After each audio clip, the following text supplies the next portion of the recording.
The Madmen of the Reach by Arianus Arius, Imperial Scholar, a defense of the Forsworn. Since the legendary victory of Tiber Septim over the barbarian natives in the Battle of Old Fold, Imperial and Nord scholarship has cast the people of the Reach as little more than savages, prone to irrational fits of violence, worshipping old, heretical gods, and fetishizing beasts and nature spirits that any civilized person would best well avoid.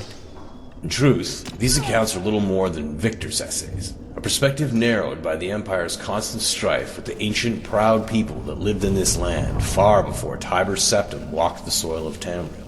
In light of this, I hope to create a more complete, accurate, and fair assessment of a group that has long suffered under the role of enemy, troublemakers, and them. Let us begin with the Forsworn, the so-called Madmen of the Reach.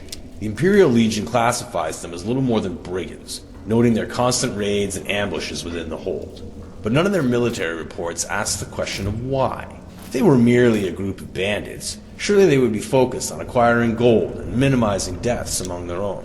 But the opposite is true in Forsworn attacks. Large sums of coin are often left behind, and their fighters easily throw away their lives rather than risk capture by Imperial soldiers. It is this incongruity that led me to Markarth, the capital city of the Reach, in search of answers.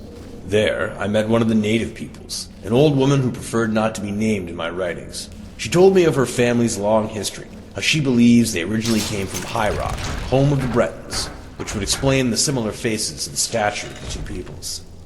How the Nords came and took their lands, their gods, and their culture from them.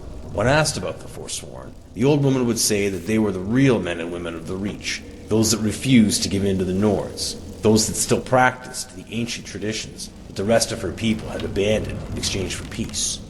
In time, I was able to create trust with many more natives in my search that corroborated the old woman's story. By chance, one of them arranged a meeting between myself and what I thought was an elder member of his village. I was shocked to find that I was led to a camp, filled with animal skulls, severed heads, and still beating hearts that I had read about from the military reports back in the Imperial City. There, I met Cortoran, a Forsworn, who seemed amused at the prospect of me writing down his story, which I quote in full below. "You want to know who the Forsworn are? We are the people who must pillage our own land, burn our own ground. We are the scourge of the Nords, the axe that falls in the dark, the scream before the gods claim your soul. We are the true sons and daughters of the Reach. The spirits and ags have lived here from the beginning, and they are on our side. Go back and tell your empire that we will have our own kingdom again, and on that day, we will be the ones burying your dead in a land that is no longer yours."